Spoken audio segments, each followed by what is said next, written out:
You're live. You might be live. Okay. I had already planned this video, and I had made the thumbnail last night, actually. But I didn't quite have enough parts to do a whole thing yet. And then lo and behold, today I found enough parts. Okay. So in 3 parts, and yeah, I'd already made the thumbnail. But I don't just want to restate someone else's content, so I'm kind of skipping some parts that maybe you'd want to hear more about. We can possibly get into that later or whatever. I'm also skipping the tie because I'm wearing a shirt with a pattern, but it's not quite cooperating the way I want it to look on camera. The collar doesn't want to stand up without the top button being done, but I don't want to be all restricted. Anyway, okay, because this is... forewarning, this is going to be a longer video for sure. And why is that it? Should that be more there, or that didn't do anything?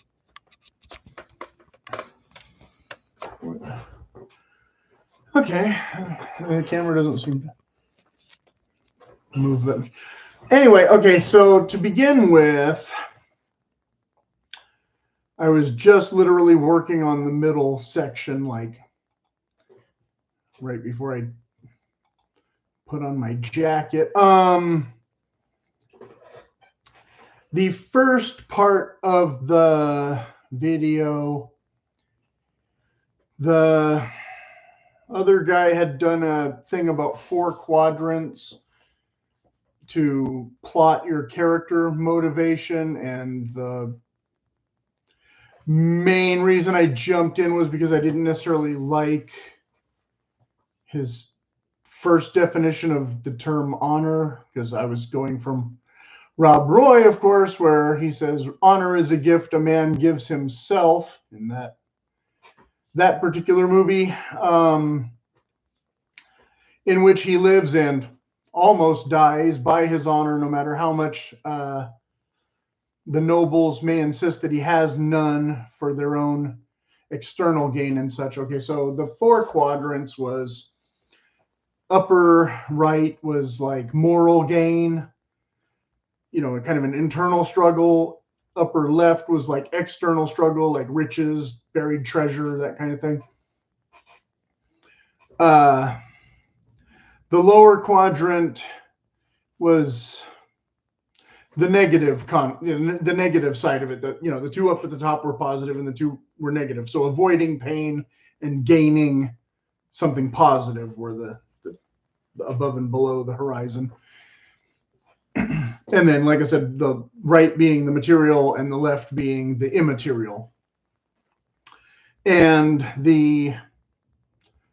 none of the quadrants was meant to have a symbolic value like a graph in the typical graph stage. The point of the thing would be that the characters could have a motivation that starts in one quadrant and then through their character arc might actually jump to a completely different quadrant. Okay. And the evil and good characters and even neutral characters could all be motivated somewhere on those lines, which we all, you know, can understand more or less, right? So in the lower quadrant, characters can also fail in some way, but then regain in the other quadrant. This was my takeaway before I had finished watching the thing. Like when Rob Roy's wife is attacked, he doesn't know that she's been attacked until later. He doesn't know that yet. He's already fighting these people when they, you know, Tim Roth takes this turn. But then at the end of the movie, even though he's already been humiliated and beaten and everything else, now killing Archibald has become personal more than just being dragged by a horse and such, because now he knows about his wife and her honor. But he isn't trying to kill Archie's father. We find out that's his father, you know, even though we kind of already knew. Even though he's a lying bastard too, since he knows that his son really stole the money, etc. Like everybody has these guys, but he still can't go that far and justify it to the the court or whatever, even though he can get away with killing this guy in the duel. Spoilers, if you haven't seen Rob Roy, the more modern version, not the Disney 50s one. Then he made a joke about the Catholics, and that had nothing to do with the fact that in Rob Roy, Rob Roy is Catholic and a Jacobite in his clan and all that. Side note. Okay. So, like I said, good and evil and neutral characters can all have basically the same motivation, but from a different perspective. Indiana Jones wants the treasure for the museum, not just to make a quick buck, like Baloche. Whereas the guys who double-cross Indy, they can be acting out of fear or greed. The first guy tries to shoot him not because he wants the treasure for himself, but because he thinks Indy's a madman who's going to get them all killed. The other guy, on the other hand, goes with Indy and then throw me the whip, or throw me the idol, you know. So that's within the first like 5 minutes of the movie, right? So all these motivations are laid out in Indiana Jones. Well, not all, but most of the right at the beginning. You don't have to do that with a teaser and foreshadow all the motivations of all your but that's one way that it was shown. So then this commenter, I read through all the comments and I didn't find very many to discuss.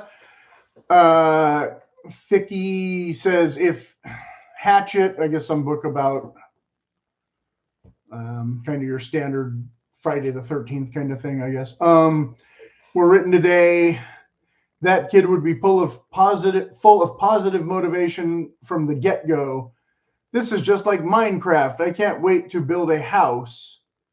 The children yearn for mining and crafting. Okay, I'm not familiar with that. But then says, edit, I do wish you'd spoke a little bit more about the bottom left quadrant because I am a bit confused about that. It is entirely centered around decisions they make in order to avoid negative feelings, or would a character acting out of pent-up anger also put them down there along with the regret/guilt? So basically, I would say, yes, pent-up anger maybe most likely belongs in that lower left quadrant, but also likely lower right. But it depends upon how deeply personal the anger is based upon the stimuli. Moral aggrievement versus physical danger, like I said with Rob Roy, you know. At some point, it doesn't really matter because he experiences both. At some point, it doesn't really matter since none of the quads has more value than the others in this strategy. So like I said, when you're plotting and planning it out, it doesn't really matter if you're correct where their exact motivation lies, just so long as you know there's an arc and it goes to another spot. It's merely a logical starting point to make sure the character isn't doing things contrary to their basic motivation. So like I said, Indiana Jones has this basic motivation. Baloche has this basic motivation, but Baloche is a little more amorphous because does he like the girl? He does like the girl, but he doesn't get the girl, but he's not too broken up that he doesn't get the girl, yada, yada, yada. So a character can do irrational, unfounded things too, but then there has to be a pattern for this or a reason for the deviation from their otherwise consistent norm. Like, you know, I don't know, in the second Indy movie when he's been drugged, right? And you know, you're going to die if you don't get the antidote. But the example I gave here was, you know, if the next morning, Christmas Day, Scrooge was nice all of a sudden just because it's Christmas and, you know, he hasn't had any of this future foreboding imposed upon him by the ghost of the future and all that, the story would be much shorter and make much less sense, right? He's motivated by external fear to his core now to be generous. Whereas if he just wakes up and says, I think I'll be nice to Cratchit today because he works hard, then, you know, there'd be no real story or logical explanation, etc. There's likely better examples, but like I said, that was the one that came to mind. Why was he so set in his ways before is likely a not really established, backstory. I haven't read the Dickens in a long time. I'd have to, or if I ever read the real one, I'd have to, refresh myself from too many TV versions, with the Muppets and such to give a better analysis of why Scrooge starts in this lower left and lower right corner. And on the surface, it's all lower right, and that's technically his motivation is going from lower right to upper left because he has a monetary greed that turns into a morality thing, at the end. So that's a pretty, blatant, easy example, right? So like I said, there might be a better example, but also mostly I'm thinking of stuff like Gladiator or Count of Monte Cristo, which is more completely lower left, although Count of Monte Cristo, I'll get into that. It's more than just anger that drives them, same as Rob Roy, right? He's not just angry because he's been accused of being a thief. All these other things have been heaped on top of that, the murders, the other things. Now, in the next example he gives, it is a prison story, but it is slightly different from Count of Monte Cristo or Shawshank Redemption. Well, I haven't read it, so I don't know, but from what he said. But in these two stories, the motivations start at the bottom two, but result in the top two for outcome of the character, the main character change. The other characters have their own motivations. I'm way more familiar with the motivations from Shawshank Redemption than Count of Monte Cristo for all of, the more fundamental characters. But the metaphor here again is digging or whatever. The digging is in Shawshank, and this other count is self-imposed, not, a condition of their prison sentence, and it leads to their freedom instead of just, enriching a guard or a warden, etc. But in the Count and the Shawshank, they retain their freedom of mind despite fearing the loss of such, which would be, lower right, or no, sorry, lower left, whereas lower right is established because they've lost their property and their other liberties, etc. Okay, so if all that makes sense, that's how you can plot that graph. And like I said, that's where I slightly disagree with his assessment or explanation as being somewhat incomplete, that this person was then not positive what lower left motivations might be. So hopefully that helps a little bit. Although, again, I would say for villains, lower right is going to be way easier to accomplish, way easier to explain, way more common to encounter, as much as upper right. Because here you have greed, vanity, all that kind of thing. And down here you have the flip of the coin. Again, what he was saying was, one, you're acquiring, the other you're defending. So either you've acquired these things and you have to defend them, or you haven't acquired them, but then you still have to defend them. So maybe that's your sequel. I don't know.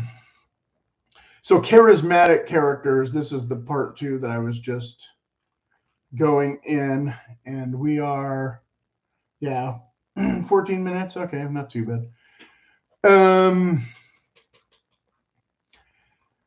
The idea was how to make your characters charismatic. It's not such an easy task to just tell you how to do it. But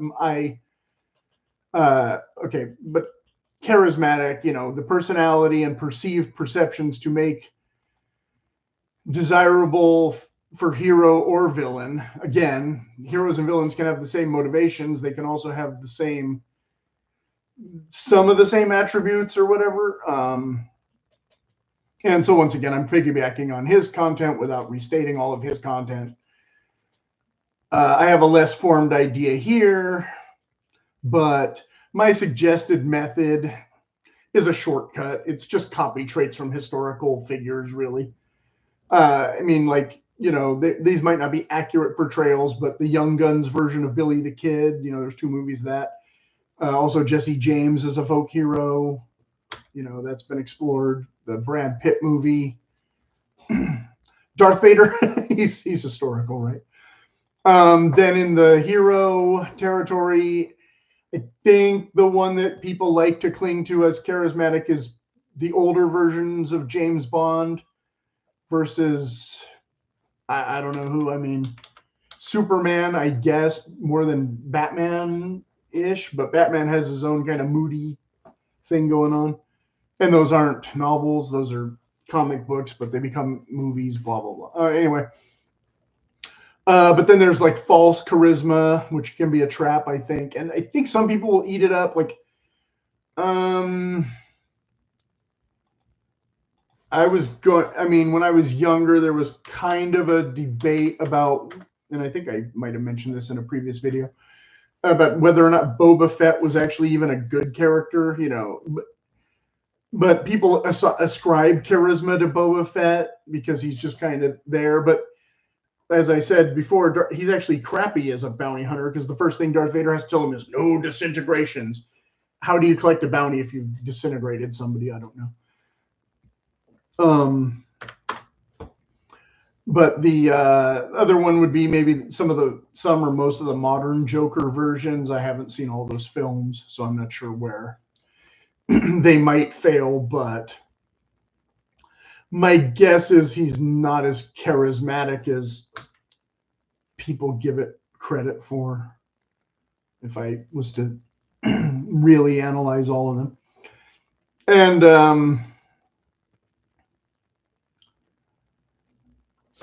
here's where it's just me talking about his stuff. So like I said, it's a little bit choppy here, but sorry.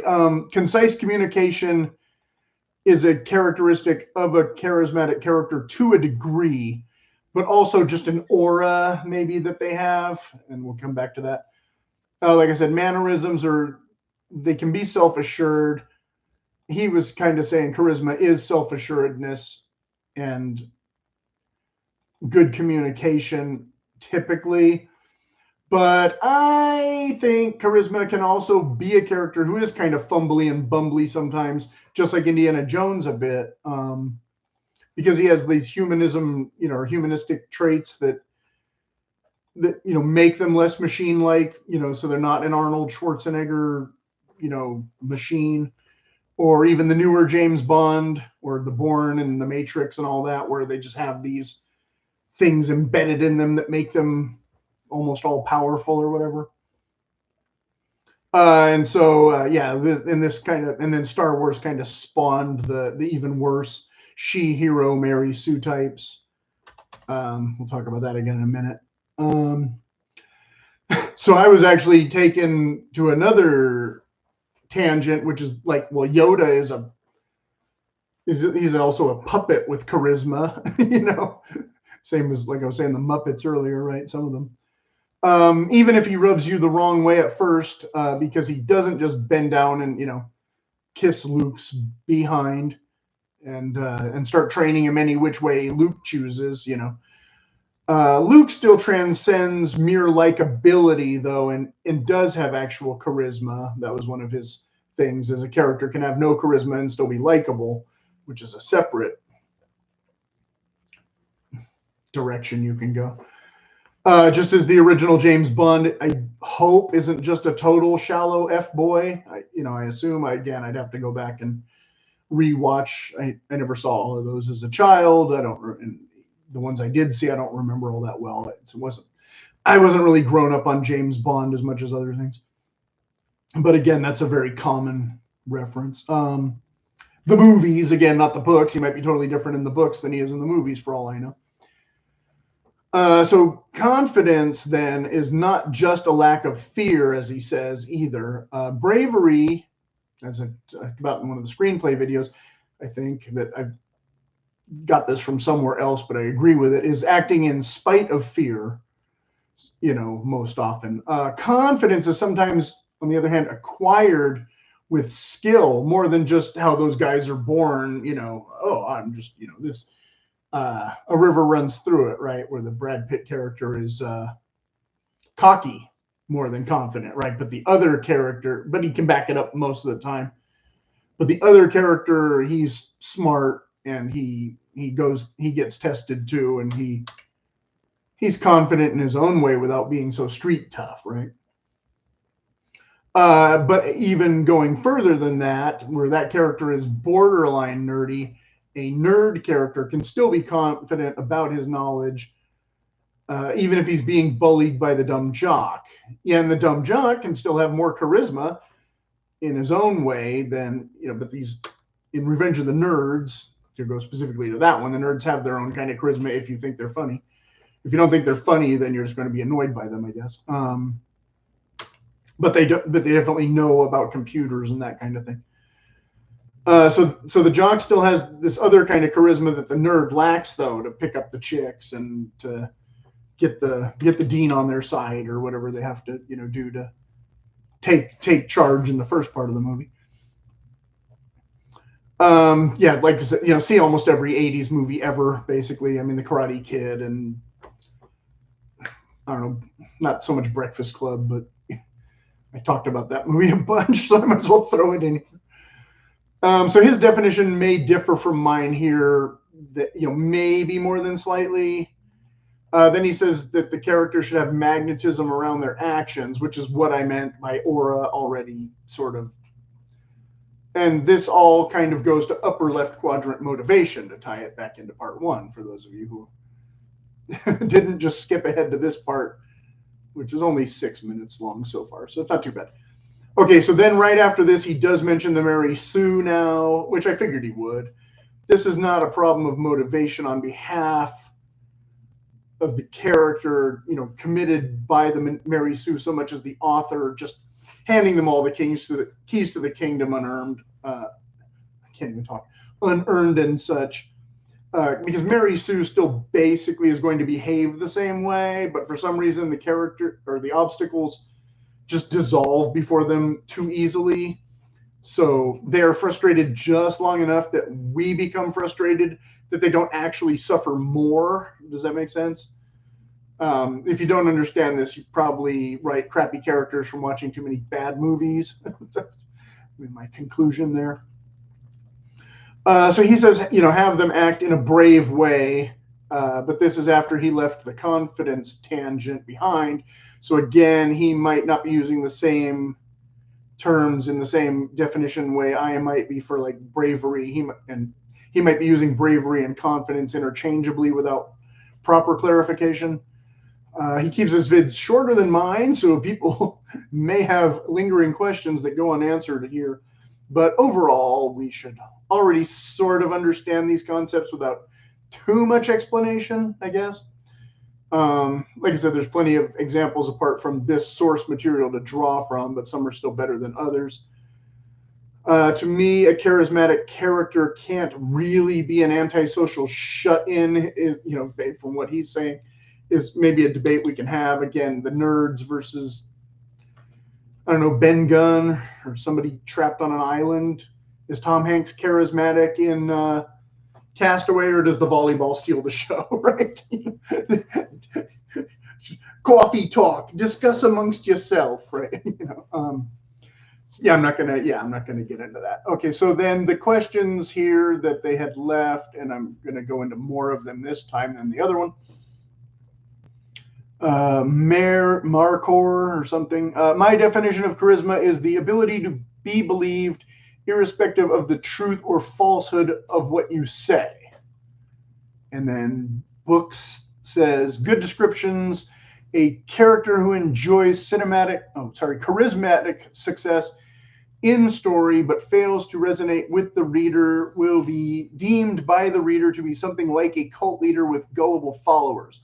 But if the reader aspires to be like the character, then charisma has indeed been achieved for your character. That sounds reasonable enough.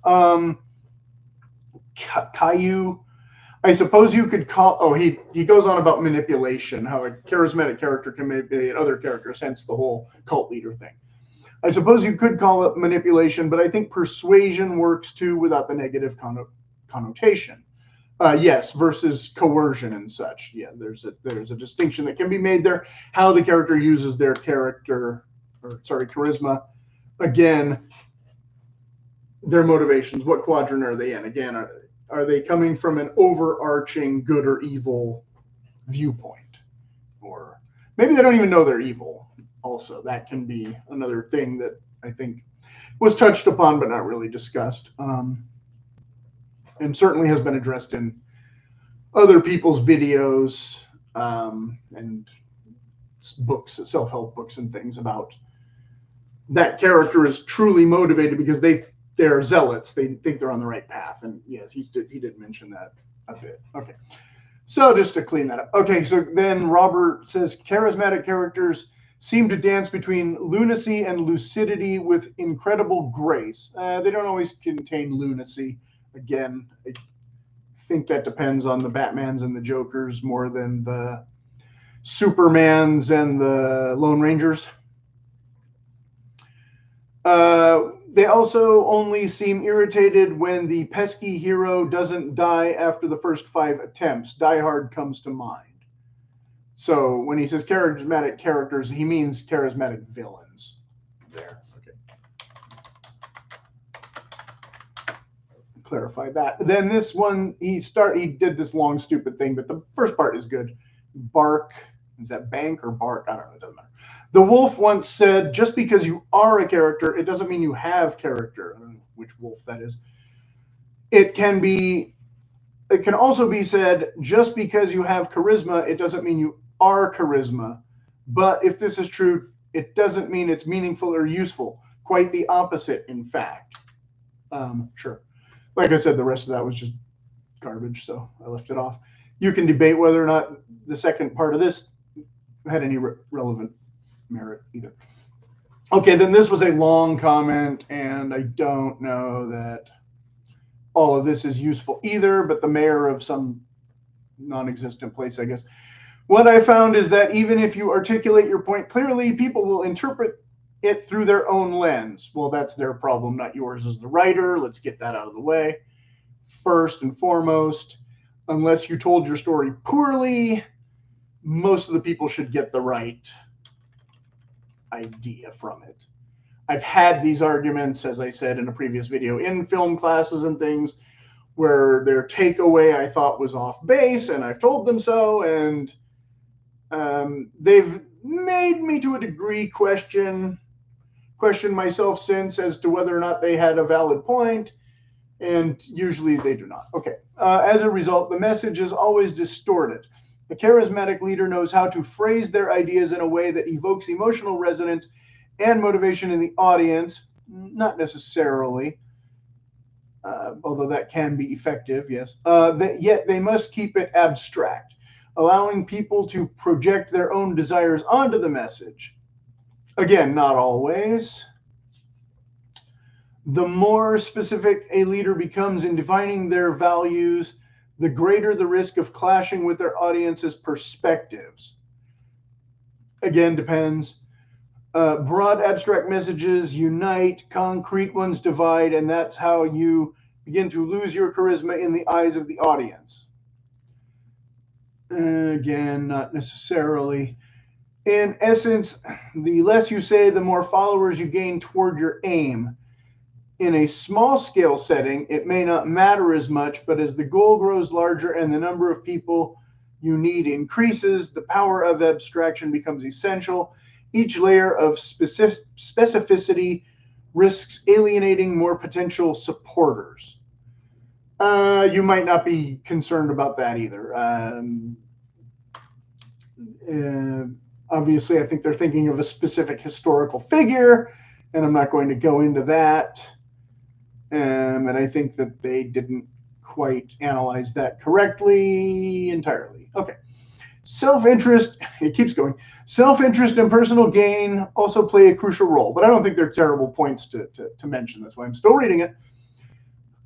Self-interest and personal gain may also also play a crucial role. While the common folk may rally behind ideals, those in power are typically more concerned with what they stand to gain or lose, not because they are necessarily some kind of evil, but because they are also charismatic people with their own goals. All leaders aren't automatically charismatic, though. Again, real history versus books. I don't know. Goals, ideas, and ideals. Sorry, I interrupted myself. History offers countless examples. Take my own country during the Middle Ages. I assume they're referring to England. Even when imminent disaster loomed, the nobility continued to feud over power. Some went so far as to seek aid from enemy forces to seize the crown, and they succeeded. Thanks to that, my country ceased to exist for nearly 300 years. Ironically, that, not what irony means, that very upheaval paved the way for greater prosperity in the long run. I don't think he's talking about Ireland. Like I said, I'm pretty sure he's talking about England. And the Normans or the whoever. Or maybe before that. No. Well, there was the Vikings. Yada, yada, yada. Okay. It would be convenient if he just said which country it was instead of me having to guess. But again, that doesn't really have to do with the charismatic power of any of these guys. The guy could have been the most charismatic king out of all of them, but if he only had 500 vassals and the other guy had 6,000, that was probably going to be a short battle or whatever. Okay, so then his last bit. After all, in a realistic setting, the enemy isn't a Tolkien-esque embodiment of pure evil, unless it's a Tolkien book, in which case Sauron is the... Never mind. Despite what leaders might claim, more often than not, becoming a vassal king is a far more appealing prospect than dying for loyalty to one's liege. I don't know. Like I said, I'm not sure that I agreed with all of that or what the actual point of that was in terms of writing a novel and having good charismatic characters, because again, your leader can be as charismatic as he wants to be and still die, like in the end of Last Samurai or Braveheart or Darth Vader, who's may or may not be charismatic and dies saving his own son. Okay, so part 3. Okay, part 3. I am parched, but I'm pressing on. Okay, we're at 30 minutes. So yeah, it's still going to be a long one. But this part is not that long. Although it's still kind of long. It's not that long. That's a different thing. Okay.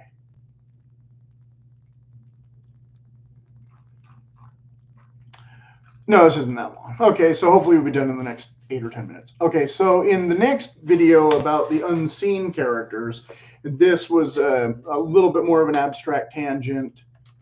Unseen characters aren't typically going to be charismatic, but they may affect the story in a very severe way. So again, the first one that comes to mind is the whole middle chunk of his video, in fact, I think was just referring to Sauron, as we just talked about. But then also before that, there was the Wizard of Oz. But he did show up in personification at the end of the book instead of in a prequel and such. Whereas the other bit almost sounds like he was describing Yoda, except that then Yoda doesn't... Or Yoda's not invisible. Yoda shows up in the second movie, but he does train the guy more than Ben did, even in the first movie. And then there's prequels where he gets to be a bit more of an active, person or whatever creature he is. Then too, I don't know that Empire Strikes Back was any book form before the movie, where they, obviously put out a novelization. Whereas Star Wars was a book first, I think. Pretty sure. although it might not have gotten published until the movie became popular. I'm not positive about all the timeline there. But I don't think Yoda was mentioned in Star Wars. I don't think Yoda gets mentioned until Luke is in the snow, right? So that Yoda stuff was just sort of made up to fill demand after the first movie made dough, I assume. I don't know. And then my question to him that he didn't answer is Casper the Friendly Ghost an unseen character? Ha ha ha. Well, I guess he's not from a novel either anyway. I guess I should also mention Voldemort, which many of the others in the comments, I think, went straight to Voldemort even before Sauron. Except I think that they just took a really long time to get around to that confrontation rather than just introducing Voldemort sooner.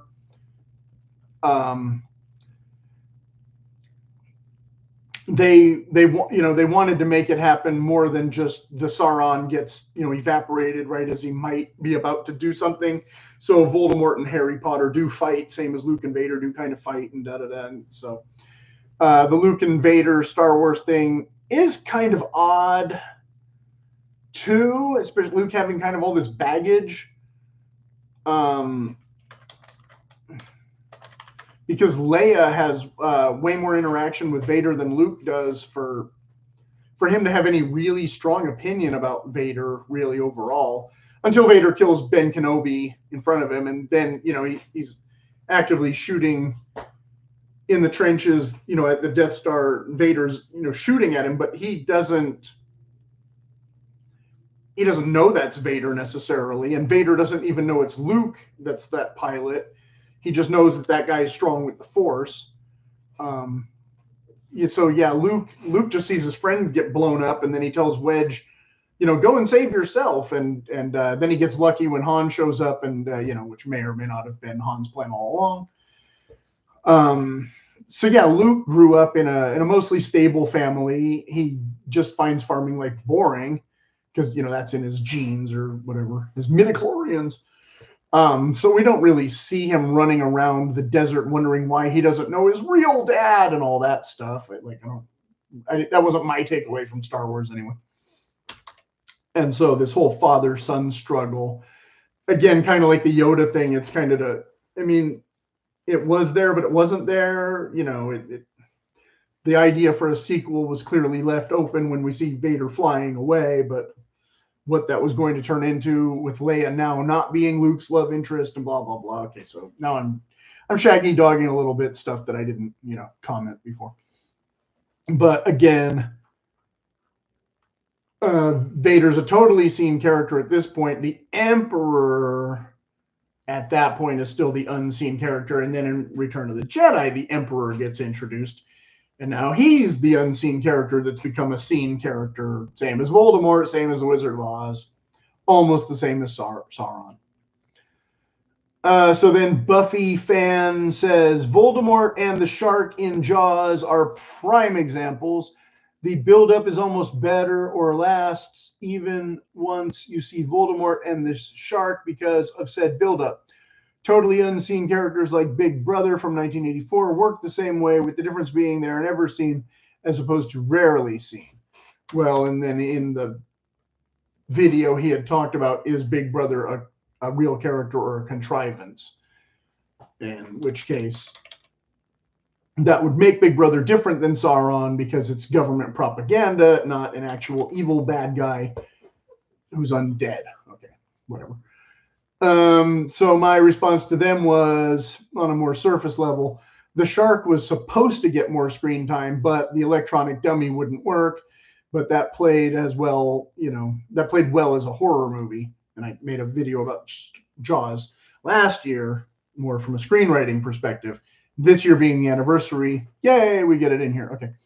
The book was mostly crap anyway, so I really don't recall much except for the odd tangents like Hooper's affair with the chief's wife, etc. Happy accident, according to Bob Ross, right? That the shark didn't work. And so then they replied, the finished product matters more than what was supposed to happen in this case. Yeah, that's kind of what I said. So it was implied you agree with me. Great. Okay. So yeah, that's kind of, like I said, that's kind of the mostly satisfactory big finale, I hope. Yeah, I got it right in there, 39:57. Okay, so a little bit of a longer video, but covering a lot of ground. Like I said, not necessarily covering it all as satisfactory as you might want, but definitely to open up a larger discussion. Or you can watch other people's videos that deal with these concepts more. If you don't like my take, then you can go listen to your echo chamber that agrees with everything you always say and never, ever, ever ruffles your feathers, like the guy in the last video, where he did comment on one of these ones, but it wasn't significant enough for me to pester him again, because I don't really do that unless somebody really, really, really, really earns it. And that's why I'm not even reading that comment right now, because it has nothing to do with the content so much of mine as theirs or whatever. Okay, so as always, if you have any questions, put them in the comments, and I will try to get back to you and hopefully clarify, like I did for that one gal who liked me a lot better than that other guy who is probably a terrible writer anyway and hasn't watched my videos or hasn't learned anything and maybe never will, or thinks he knows everything already. And if that's you too, then try and overcome that or something. And at least as far as your writing goes, you may see some improved results, which would be the whole point of all this, I think. Okay. So yeah, St. Patty's and Friday and and now this video will mess up the algorithm for my last video, but I always figure that if you're interested in one title more than the other one, then you'll watch that one anyway. So we'll see how it goes.